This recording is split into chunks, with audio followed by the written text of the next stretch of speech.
What if I told you that in the heart of the Mediterranean, an island hides the remains of a civilization that built thousands of cyclopean fortresses without the use of mortar, and that its people left not a single written word? Prepare yourself for a journey through time, where the stones speak a language that history still struggles to decipher. Welcome to Sardinia, a land as ancient as myth, guardian of a secret that defies all logic. Here, among the rugged mountains and sun kissed coasts, stands the memory of an extraordinary people, the Nuragic people. Known as the building giants, they dotted the island with over 7,000 stone towers, the Nuraghe, creating a landscape unlike any other in the world. These imposing structures are not simple piles of stones, but silent testimonies to a complex, sophisticated culture, much of which is still shrouded in mystery. Imagine standing in front of architecture that predates the Colosseum by centuries, in front of labyrinthine fortresses built with enormous boulders, fitted together with millimetric precision. A titanic work that forces us to look beyond what we think we know about ancient history. The most majestic of these complexes is undoubtedly Barumini, a labyrinth of walls and towers, recognized as a World Heritage Site by UNESCO. Entering its womb is like crossing the threshold of a suspended time, where every stone tells a story that needs no words. It is not just a monument, it is tangible proof of an engineering and a vision that still leaves us speechless today. But Barmini is just the tip of the iceberg. Consider the Nuraghe with its cyclopean walls that seem sculpted by giants, or the thousand other smaller Nuraghe, each with its own personality, its own unwritten history. What makes these constructions even more incredible is the technique used: no mortar. Blocks of rough stone, sometimes weighing tons, were stacked and fitted together with such mastery that they withstood millennia of weather and earthquakes. A constructive skill that makes us wonder, how did they do it? With what tools? And with what knowledge of statics and balance? These Nuraghi, scattered throughout the Sardinian territory, stand like stone sentinels, immutable, enigmatic, guardians of an era about which we still know too little. They are fortresses that not only defended but defined an entire way of life, an identity carved in stone. Life for the Nuragic people unfolded in the shadow of these imposing towers. The Nuraghi were not just military outposts, but the beating heart of fortified villages, community centers where life unfolded amidst dangers and rituals. Imagine these settlements: stone houses, perhaps covered with straw or wood, crowded around the central tower which dominated the skyline. Here lived the warriors, men and women of steel, ready to defend their land and their families. But there weren't just warriors, they were also inhabited by priests, charismatic figures who wove the web of the sacred and the profane, interpreters of the gods and mediators between the earthly and spiritual worlds. Unfortunately, their existence is shrouded in almost total mystery. We have no text to tell us about their joys, their fears, their daily rituals. All we can do is reconstruct fragments of life through archaeological finds: weapons, jewels, votive statuettes, tools.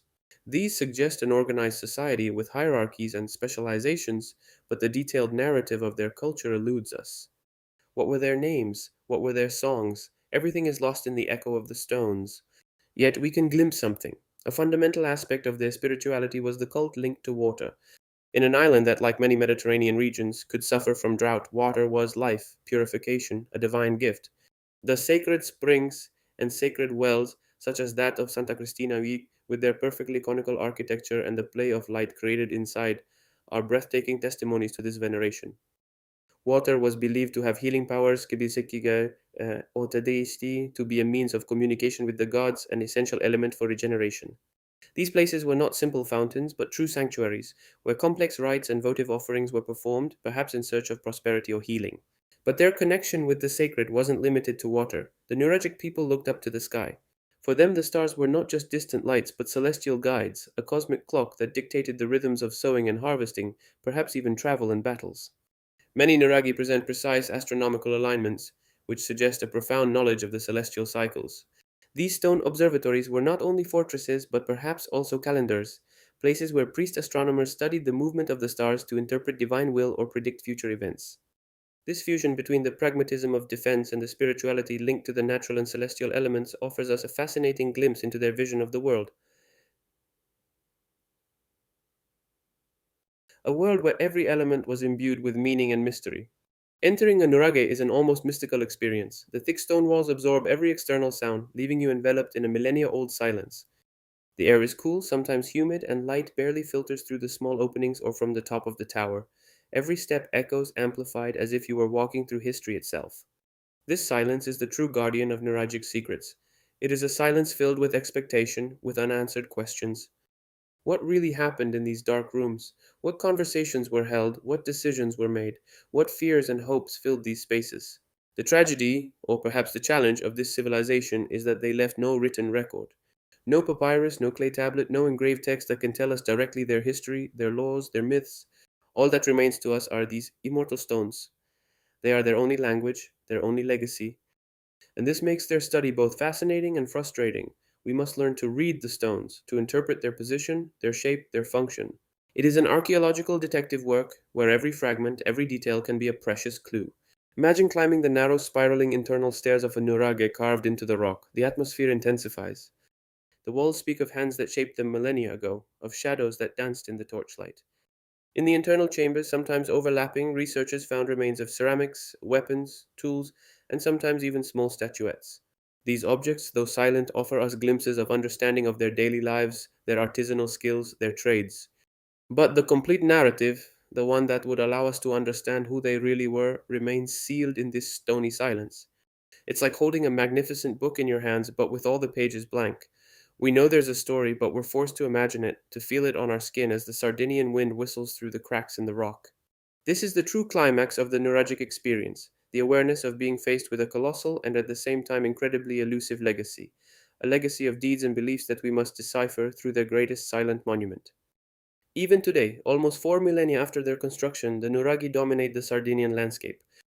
They are there, majestic and enigmatic, standing out against the blue sky between the Mediterranean scrub and the crystalline sea.